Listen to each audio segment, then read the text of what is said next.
Tokrat v občinskem informatorju. Hud požar v Vuzenici, gospodarsko poslopje uničeno, poginilo več glav živine. Tonin in Arsenovič o prenovi vojašnice generala Maistra in ogrevani atletski dvorani v Mariboru. Pod Vurberškim gradom so naredili tematsko sobo pobega Frančeskov atelje. V Vidmu s spodbudami za mlade družine. Na Ptuju zaživela posebna čokoladnica. Preverili smo, kako daleč je izgradnja kulturno-upravnega centra v Vuzenici. 6 ponudnikov hrane se je iz tržnice preselilo v hišo kmetij. Tokrat v dialogu gost Bernard Memon. Lepo pozdravljeni. Danes zjutraj je zagorelo v Vuzenici. Ognjeni zublji so zajeli gospodarsko poslopje, v katerem je bilo več glav živine ter delovnih strojev. Aktivirana je bila celotna gasilska zveza Dravske doline, ob prihodu na požar pa je bil ta že razširjen na celoten objekt. Več pa v prispevku. Ognjeni zublji so danes popolnoma uničili poslopje. Rešitve ni bilo niti za več glav živine, ki je poginila. Torej šlo je za kar obsežen požar, ki je v trenutku se razplantel. V tem gospodarskem objektu je bilo veliko živine, tudi vsi kmetijski stroji, in kot sem sam prišel na kraj dogodka, je pravzaprav bilo že skoraj vse uničeno. Enako tudi gasilci, ki so bili vključeni, pravzaprav aktivirani celotne Dravske doline. Gasilska zveza Dravske doline je celotna sodelovala, prav tako so na pomoč prišli tudi gasilci iz sosednje občine Dravograd, ampak žal rešili so tisto, kar se rešiti dali, med drugim tudi nekaj živine in pa predvsem so obvarovali stanovanjski objekt in pa še manjši objekt, ki ga imajo kot servisni del. O tem, za kako velik in obširen požar je šlo, priča podatek, da je bila aktivirana celotna gasilska zveza Dravske doline. Že ob prijavi se je vedelo, v bistvu, kaj nas bo čakalo. Tudi ob prihodu prvih 2 enot je bil objekt popolnoma ognjen. Gospodarski objekt, 40x25 metrov, kot rečeno, popolnoma v ognju. Pričeli smo z reševanjem živine, koliko se je dalo, ena slaba polovica živine, krav smo uspeli rešiti, ostalih žal ne. Trenutno smo dokaj hitro požar pol omejili, tudi sosednji objekt ni utrpel nekih večjih poškodb. Gasilci so uspeli pogasiti ogenj tako hitro, da ni zajel bližnje stanovanjske hiše. K sreči ni bila poškodovana nobena oseba. Aktivirana je bila večji del oziroma skoraj celotna gasilska zveza Dravske doline, pa iz sosednje zveze iz Dravograda, na terenu 48-50 gasilcev. Situacija je zdaj toliko pod nadzorom, da je varno za policiste, da opravijo tisti svoj ogled. Ko bojo oni končali z delom, pa še mi do konca pogasimo tista žarišča posamezna, pa sanacija objekta. Na terenu je bilo tako več društev s svojimi prostovoljnimi gasilci, ki so še enkrat več dokazali, kako pomembni so v izrednih situacijah. Kaj ob takšnem žalostnem trenutku narediti, kot pa počakati na vse podrobnosti, ki bojo ugotovljene, potem pa seveda domačini, družina nikakor ne bo ostala brez pomoči. Verjamem, da je toliko prostovoljcev od Rdečega križa, Karitasa, številnih posameznikov, ki so že na samem dogodku povedali, da se zvečer sestanemo, se dogovorimo, kako in na kakšen način takšni družini pomagati. Tudi občina bo pomagala z finančnimi sredstvi ali kakorkoli drugače. To smo storili v preteklosti, to bomo storili danes in jaz si upam, da takšnih pomoči ne bo potrebnih. Pa ne zato, da ne bi želeli pomagati, ampak vsakšna takšna nesreča zelo potre družine, ki se preživljajo pravzaprav na kmetijah, in tudi ta družina Bindi še ena izmed tistih. S tem so pokazali, da znajo stopiti skupaj, ter bodo tako pomagali domačinom, da jim kar se da olajšajo stisko ob uničujočem požaru.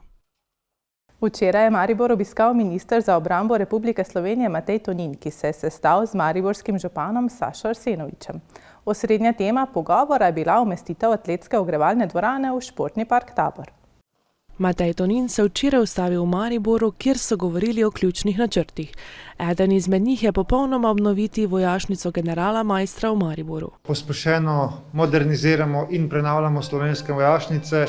Zagotovo je vojašnica generala Maistra ena izmed ključnih vojašnic slovenske vojske, ki jo bomo prenovili na različnih področjih, in ključna stvar je seveda izgradnja popolnoma nove telovadnice, in tukaj smo veseli, da nam bo občina pomagala tudi za posebno umestitvo v občinski prostorski načrt. Severovzhodni konec Slovenije je po besedah Tonina tisti, ki Slovenski vojski daje veliko vojakov. Zato se tudi vojaki v vojašnici generala Maistra resnično zaslužijo dobre in kvalitetne pogoje za svoje delo in za tudi usposabljanje. Naslednje leto bo Maribor gostil Olimpijski festival evropske mladine in prišlo naj bi več kot 3600 tekmovalcev. Gospod minister podpira naš največji projekt v letu 2023 OFEM, Olimpijski festival evropske mladine, kjer bomo potrebovali tako znanje kot logistiko in tehniko za izvedbo tega velikega dogodka. Vojska logistično in tehnično podprla projekt, tako kot podpira številne druge športne projekte, od Planice, Pokljuke in pa nenazadnje tudi samo predsedovanje Slovenska vojska izdatno podprla, tako da smo z vidika planiranja, organiziranja in logistike in tehnike je vojska sama zelo zverzirana in tukaj lahko pomaga pri tem projektu. Občina je sicer upala tudi na sodelovanje pri zagotovitvi ogrevalne dvorane, a tega niso uspeli doreči. Mestna občina Maribor nima tukaj finančne konstrukcije zaprte.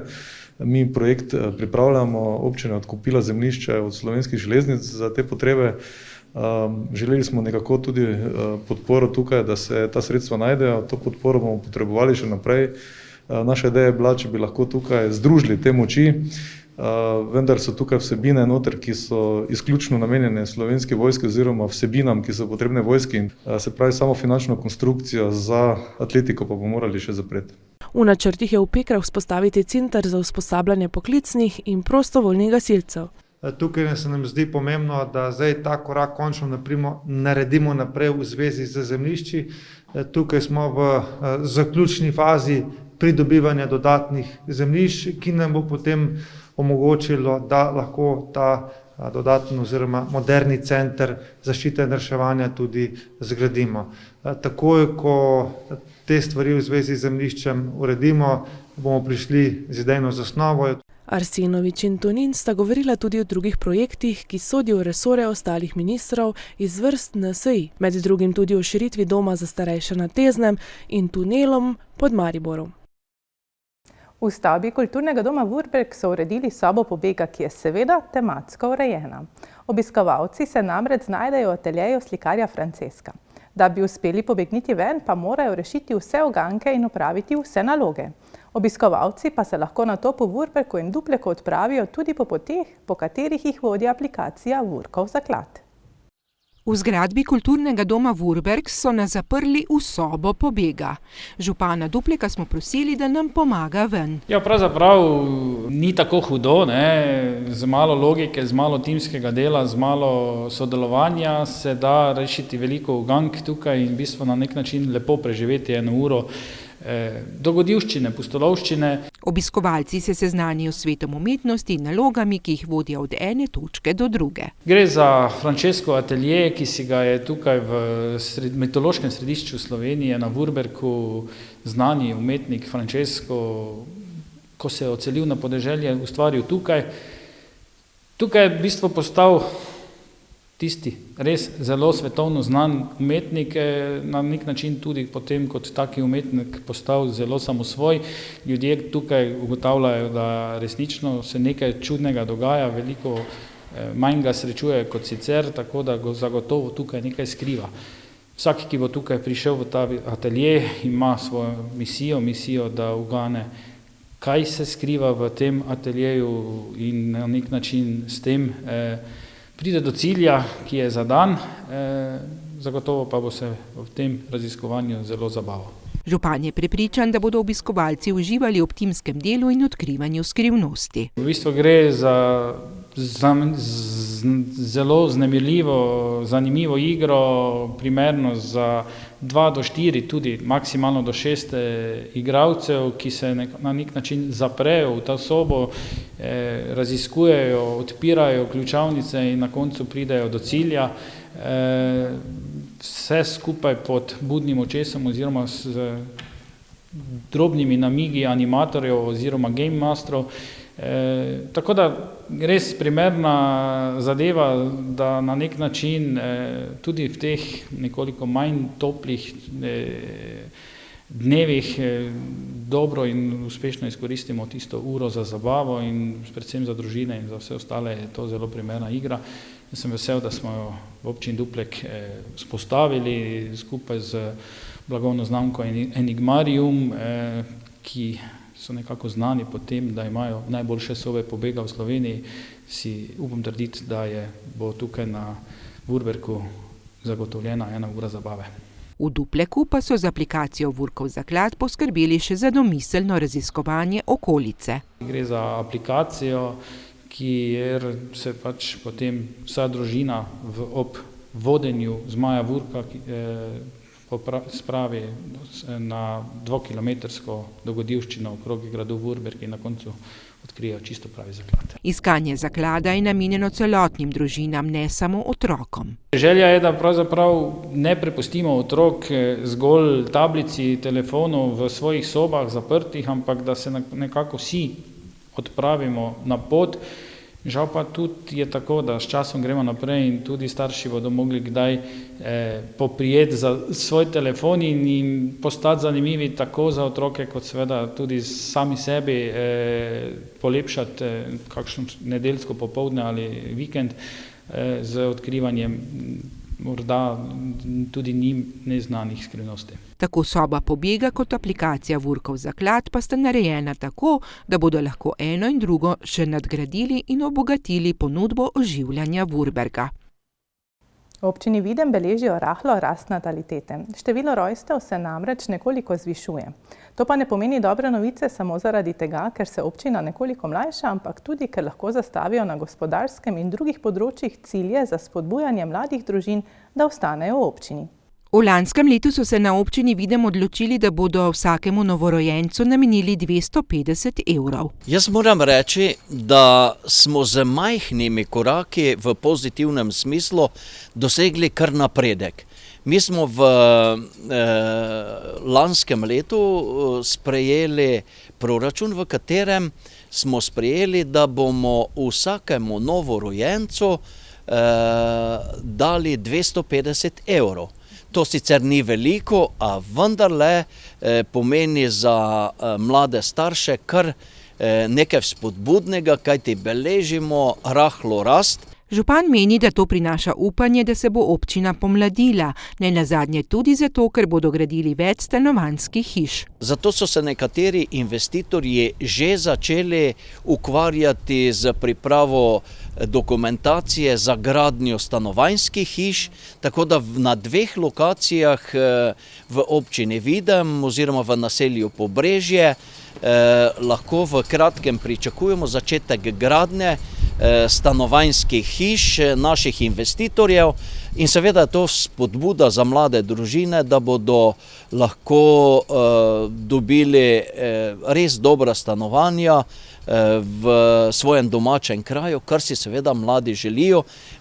Naša želja pa je seveda, da ostanejo mladi doma tukaj v svojem kraju. S tem seveda pripomore k temu, da celotna infrastruktura, ki je do sedaj bila narejena, ne bo služila samo sebi, ampak ljudem. Meni, da se bo z nadaljnjim razvojem cestne in druge infrastrukture stanje še izboljšalo. Mi imamo veliko teh občinskih cest, ki so v gramozni izvedbi, ljudje si želijo asfaltnih prevlek, temu tudi sledimo. S tem pa seveda zagotavljamo boljše življenjske pogoje. Pravi pa, da tudi nekatere cene javnih storitev niso dvignili že 2 leti. Če začnemo pri grobovih, če začnemo pri dovozu gramoza, ker občina subvencionira 50-50, kar zadeva uporabo stavbnih zemljišč, smo ostali na isti ravni, se pravi s tem ti komunalni prispevki, kot je rečemo, to so sicer izvirni prihodki občinskega proračuna, nismo šli poviševati cen, ostali smo na višini cenikov izpred 2 let, to je pa tudi delni prispevek občine k pomoči našim družinam, našim občanom, tako da verjamem, da se mnogi tudi odločajo potem, bomo ostali tu, ker je pri nas lepo. Skupaj s sanacijo osnovnih šol in gradnjo vrtca ter drugih stavb pa ponujajo še bolj kakovostno oskrbo občank in občanov. Imate radi pralineje? Ste jih že poskusili z ocvirki ali pa z rdečo peso? No, takšni pralineji nastajajo na Ptuju, v novi čokoladnici Šoko, izpod rok kuharskega šefa Matevža Božiča. Na Slovenskem trgu 9 na Ptuju se nahaja nova čokoladnica, v kateri Matevž Božič izdeluje in prodaja ročno izdelane pralineje iz naravnih surovin in brez dodatkov, z domačimi, lokalnimi okusi. Ocvirk, čebula, rdeča pesa, hren. Kako ste ugotovili, da to sploh paše? To pa je izkušnje pač iz kuhnje, ker sem delal 13 let v gostinstvu, v kuhinji, tako da potem od tam tudi ti okusi, pa kombinacije. In odkot ideja za to? Ja, čokolada mi je bila vedno zanimiva kot produkt, kot sestavina. Rad imam čokolado. Teda sem ves čas že sproti delal s čokolado, ampak zdaj zadnjo leto pa mogoče bolj intenzivno, zdaj pa sem še tudi odprt trgovino. Posebnost njegovih pralinej je tudi ta, da so v celoti izdelane brez dodatkov, ekstratov, konzervansov, brez dodanega sladkorja, zato imajo tudi kratek rok trajanja, le 3 mesece. Na vprašanje, ali smo Slovenci dovolj drzni, da bi kupili kaj takšnega, pa odgovori. Ja, jim je zanimivo, potem pa ko probajo, pa še vidijo, da je dobro v bistvu. V prihodnosti pa ima Matevž Božič še nekaj načrtov. Rdeča nit izdelkov pa ostaja čokolada, pravi. Od namazov do čokoladnih tablic, do dražejev. Tako bo dalje razvijal svoje čokoladne sanje. Tisti, ki se še niste prepričali v izjemnost njegovih pralinej, boste lahko v kratkem njegove stvaritve kupili tudi preko spleta. V Vuzenici ne počivajo. V teku imajo več investicij, med drugim tudi izgradnjo kulturno-upravnega centra. Preverili smo, kako daleč je trenutno ta projekt, ter kaj bodo prinesel kraju. Podrobnosti pa v prispevku. V Vuzenici imajo trenutno v teku več pomembnih projektov. Eden izmed teh je tudi izgradnja kulturno-upravnega centra. Drugi največji projekt, ki ga končujemo tudi leto 2022, je dograditev nekdanje tako imenovane že modre dvorane ali kulturnega doma z kulturno-upravnim centrom, kjer se bodo dela končala tudi nekje v drugi polovici aprila, tako da jaz upam, da v mesecu maju bomo že slavnostno otvorili to veliko pridobitev za našo občino. Sodeč po trenutnem stanju na terenu se dela res bližajo koncu, s tem pa bo kraj bogatejši za lokacijo, ki bo služila več namenom. Ne samo za občinsko upravo, ki bo dobila tudi svoje prostore v tem objektu, ampak predvsem z področja razvoja kulture, dejavnosti in pa društvenih dejavnosti, ki so v Vuzenici zelo aktivna, predvsem prostovoljna in seveda si zaslužijo svoj prostor. Tako bodo tudi društva dobila svoj prostor, ki ga že nujno potrebujejo. Torej, krajevna knjižnica se seli iz osnovne šole v ta kulturno-upravni center.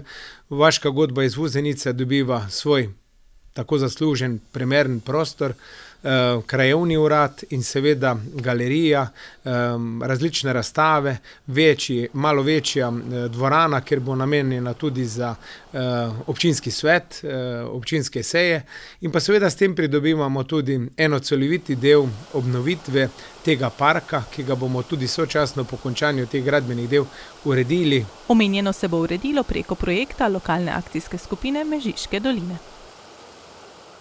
6 lokalnih ponudnikov živil, hrane in pijače se je jeseni s Trga Svobode preselilo v zgradbo na Partizanski cesti. Tam so si uredili stojnice pod streho v urejenem prostoru. Obiskali smo jih in ugotovili, kako je njihova dejavnost zaživela in kako so občani in njihove stranke zadovoljne.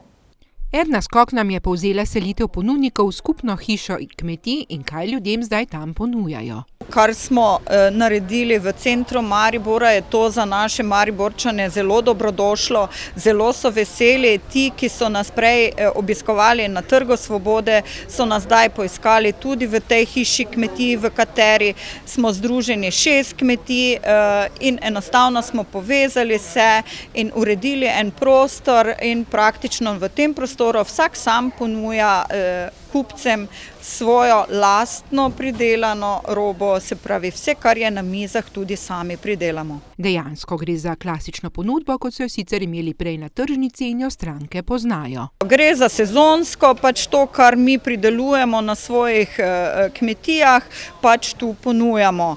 In mislim, da so stranke kar vesele, rade se vračajo, vidimo, da je v teh 4 mesecih se obisk konstantno vrača, tudi nekateri novi, ki so nazaj komaj našli, so prišli in so zelo veseli in se pravijo, da se bojo radi vračali, kajti tudi dobijo svežo, včeraj mogoče še na njivi, danes na tej mizi, zelenjavo, zdaj trenutno sadje je pač v hladilnicah, ampak je tudi kvalitetno in tukaj v našem prostoru pridelano pod našimi kontrolami, slovenskimi, ki vemo, da so ostrejše od evropskih. In kateri ponudniki so pravzaprav zdaj pod skupno streho? Tukaj tržimo kmetija Horvat iz Dogoš, kmetija Lipovnik iz Malečnika, kmetija Pulko iz Voličine, šampinjoni Krevh iz Miklavža, kmetija Šabeder iz Dupleka in pa kmetija Skok iz Rošpoha. Stranke, od katerih je marsikatera hodila k njim že na Trg svobode, so zadovoljne tako z urejenostjo, kot tudi s ponudbo. Zdaj pa tukaj, ja, obvezno. Vsako sredo pa petek pridem. In ste verjetno zadovoljni takole, da so nekje v bližini ostali, hkrati pa pod streho na toplem? Točno, zelo smo zadovoljni. Ja, navadiš se in potem res redne stranke in jih redno obiskujemo. Ja, lepo je, ne? Zelo zadovoljni, moramo domače kupovati. Jaz sem bil že prej stranka, predvsem gobe sem zmeraj kupoval, ne? Redko daj zelenjava pa druge stvari, ne? Ste pa verjetno zadovoljni takole? Ja, sem zadovoljen, ne? Hvala Bogu, da so dobili ta prostor, ne? Ker tista, kaj je že, na Trgu svobode je bila zelo problematična lokacija iz urbanističnega vidika. Zadovoljni pa so tudi ponudniki. Imamo čim bolj kvalitetne stvari svoje domače, da pridelamo, pa če se stranke vrnejo k nam, ne. Moram pa reči, da se kar vračajo, ne, vedno bolj prihajajo nazaj. Kaj imate vi pravzaprav vse tukaj v ponudbi zdaj sezonsko? V bistvu imamo najbolj jabolka, sadje, sadne sokove, v teh letinah, ko pa je bolj slabo z sadjem, pa potem še neko zelenjavo pridelujemo, glavnem pa sadje. Ob tem pa upajo, da bodo prišle tako stare, kot tudi nove stranke. Ja, dosti boljše je kot zunaj, ne.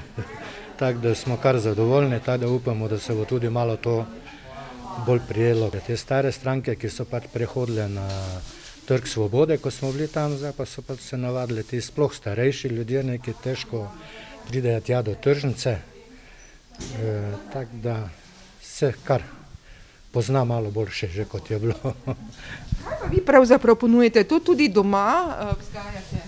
Ja, največ se ukvarjamo z gobami. Gojimo kar neke vrste gob, naprimer bele, rjave, šitake, kraljeve ostrigare, tega bukovega ostrigara, pa tudi ena japonska štorovka, to sicer imamo samo po zimi, na mejko, tako da se kar trudimo. In da stranke res prihajajo in da so navajene priti tudi ob določenih urah, se je videlo tudi ob našem obisku. Danes ne zamudite oddaje Dialog, ki bo na naši televiziji ob 20. uri.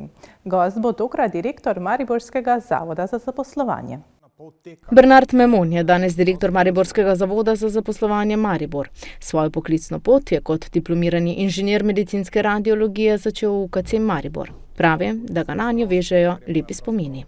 Spomini, moram reči, na moje delo v zdravstvu, v kliničnem centru sem delal 7 let, moram reči, da so zelo dobri, predvsem zaradi ljudi. Od julija leta 2020 vodi Mariborski zavod za zaposlovanje. Gospodarstvo me je vedno pritegnilo, ker se zavedam, kako pomemben segment je to v naši družbe. Na drugi strani je pa zavod za zaposlovanje tisti, ki je pravzaprav razpet med delodajalci, pa tudi, moram reči, tudi neko socialno noto ima. In moram reči, da ravno to me privlači, ne? Da s tem, ko ti hkrati nekomu pomagaš, delo je pravzaprav vrednota, ko mu pomagamo do tega, da pridobi delo, smo mu na nek način pomagali v njegovem socialnem življenju, pri njegovi socialni integraciji, pri socialni integraciji otrok te družine. Je pa v teh korona časih posebej zanimivo, dodaja Memon. Opozoril je, da je korona kriza takoj zarezala predvsem v gostinstvo in turizem. Danes smo pravzaprav ugotovili, da dosti teh kadrov, ki je pravzaprav izgubilo zaposlitev v tem prvem obdobju, če ga lahko poimenujem prvo obdobje 2020, pa drugo obdobje leto 2021, čas epidemije, se je dosti teh kadrov prezaposlilo iz gostinstva v druge dejavnosti. Za mene je to povsem razumljivo, kajti če je neka dejavnost zaprta leto dni ali več, ljudje so primorani iskati. Ob tem bo pojasnil še dogajanja na področju trga dela z mladimi, pa tudi o tem, kakšne cilje ima v politiki. Spoznali pa ga boste lahko tudi nekoliko bolj osebno. Sem oče 2 hčerk, drugače zelo rad kolesarim, smučam, jadranje na deski, to je sploh šport, ki mi je zelo pri srcu. Ne zamudite, danes ob 20. na BKTV. Toliko za nocoj oddaje Občinski informator. Sveže novice pa najdete na spletnih portalih lokalec.si in mbReport.si. Želim vam lep dan še naprej in nasvidenje.